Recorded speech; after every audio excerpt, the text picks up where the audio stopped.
We're having homecoming at our church tomorrow. And homecoming is a special celebration, usually in summertime, where the church provides a meal after the service is over. So one of the things that I'm going to take is an old-fashioned apple stack cake. And I'm going to use my mom's recipe. And it takes the better part of a day to make it, and it has to set overnight. So let's get started. The first thing we need to do is make our cake layers. And I'll put this recipe in the description.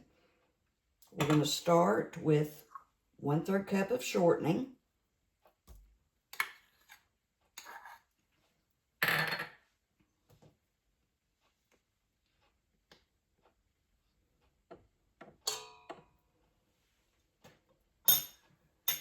Three-fourths cup of brown sugar, packed. 1/4 cup of molasses. And I wish I had some homemade sorghum molasses, but this is store-bought.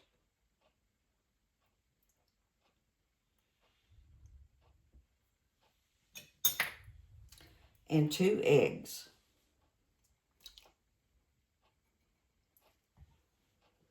And we're going to cream those together.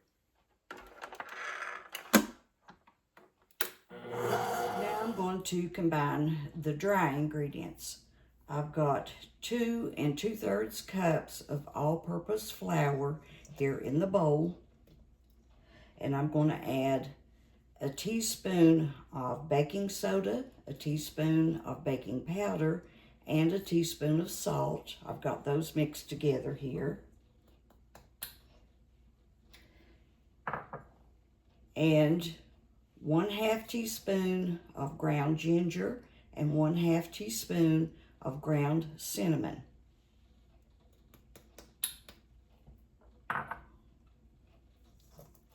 And I'm going to whisk them a little bit to make sure that they're combined well.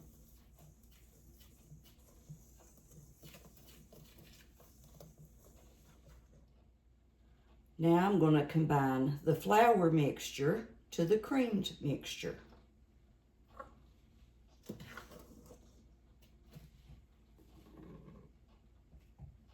I'll add the flour a little bit at a time.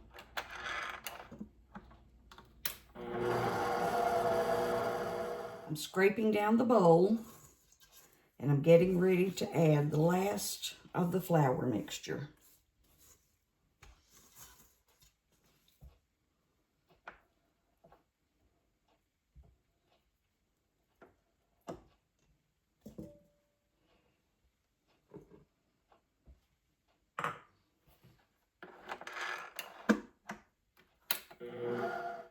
This makes a thick dough, so I'm scraping it off of the paddle.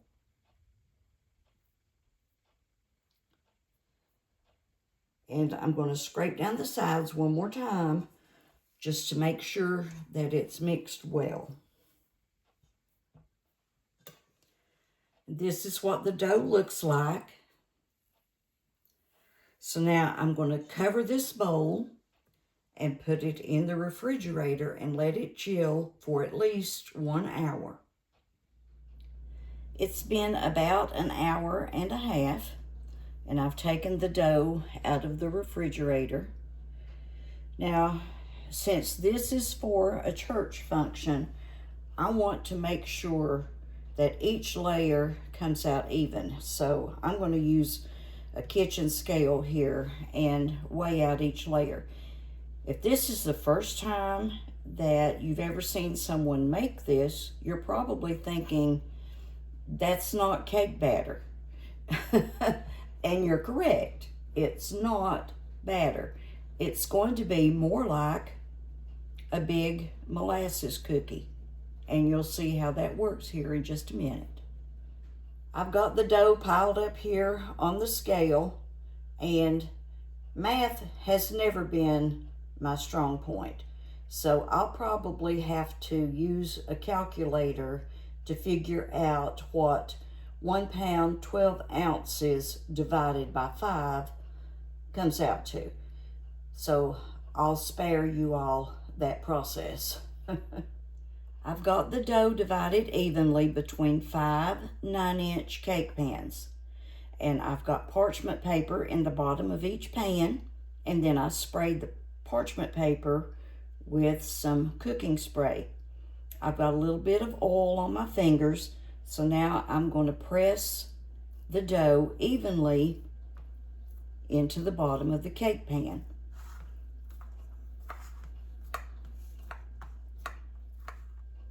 I've got the dough pressed into the bottom of the cake pan here, and you can see my fingerprints, and that doesn't bother me, but if you want to, you can kind of smooth them out a little bit.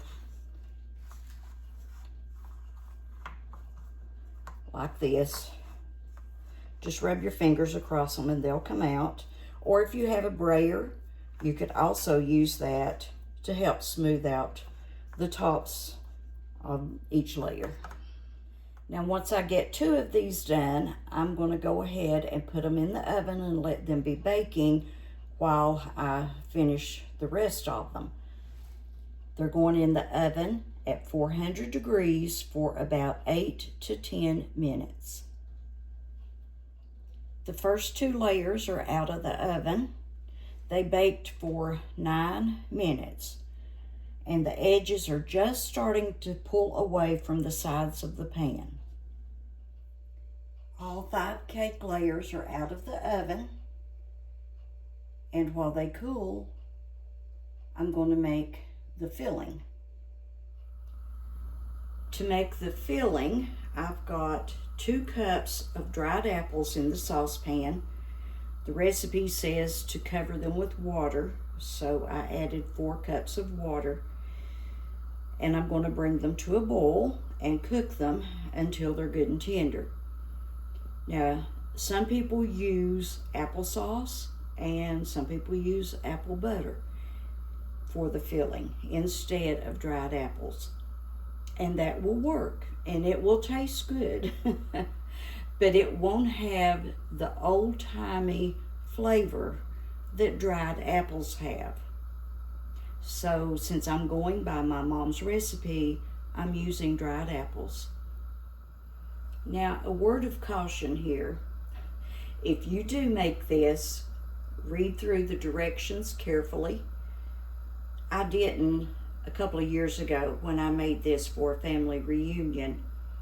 I just kind of scanned through the recipe and I put the apples and the water and the sugar and the spices all in here together and began to cook it. I ended up with apple brittle, for lack of a better word, because it just solidified. And I had to scrape it all out and start over.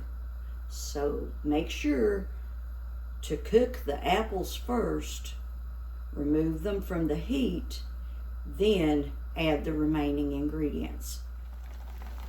The dried apples have come to a boil, and look how they've plumped up. I'm going to continue cooking them for about 20 minutes. The apples have been cooking for about 17 minutes, and they had cooked down dry, but they're not hardly tender enough yet, so I added 1 more cup of water, and that should finish them off here. It's been right at 20 minutes, and the apples have cooked down. They're good and tender, and most of the liquid has cooked out of them. So now I'm going to add the remaining ingredients. And I've got 1 1/2 cups of brown sugar,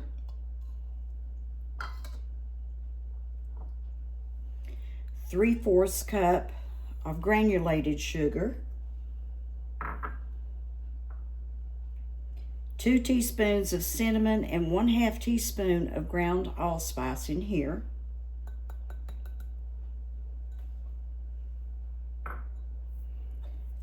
I'm going to stir that together until the sugar is dissolved.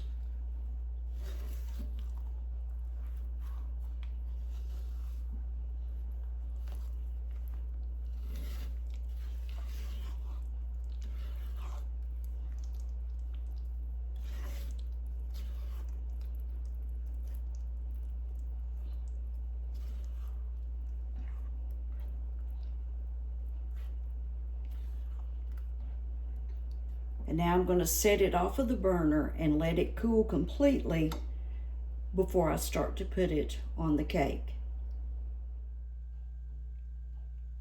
The filling has cooled and it's gotten a little bit thicker. So it's time to start putting the cake together. And since I'm taking this to church tomorrow, I'm going to use a cake carrier. All the layers came out, thankfully. And I know it's at this point that everyone thinks they've messed up and got 5 cookies. But this is when you have to trust the process. So I'm going to put some filling on this first layer here. And this has to be enough filling for all 5 layers. So I'll put some filling between each layer and on the top. So I'm going to make sure that I get it all the way to the edge.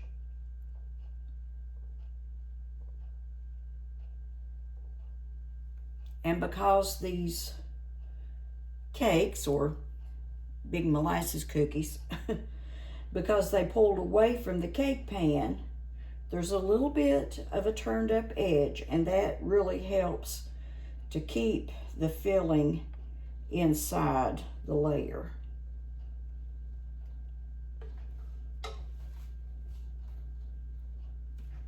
So now put on the next one.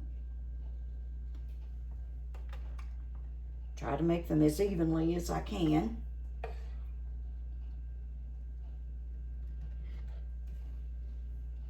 And spoon on some more filling.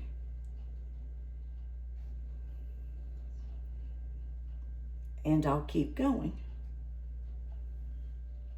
Now that's 4 layers done, and it's time for the 5th layer, the last one.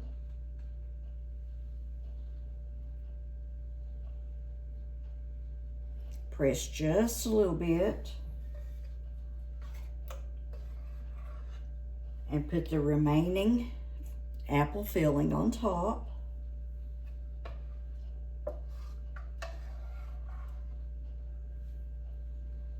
And it's okay if it goes over the sides a little bit. You just want to make sure that on each layer you got it all the way to the edge. Because what's going to happen, all this juice here from the apple filling is going to soak in to those crispy cookies. And by tomorrow morning, it's going to be soft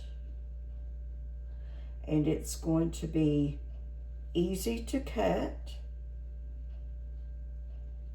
And it's going to be delicious. Now I'm going to put the lid on the cake and let it sit here overnight. And in the morning, we'll see just how wonderful it is. It has only been a couple of hours, but I wanted to show you all how this is already beginning to soften up.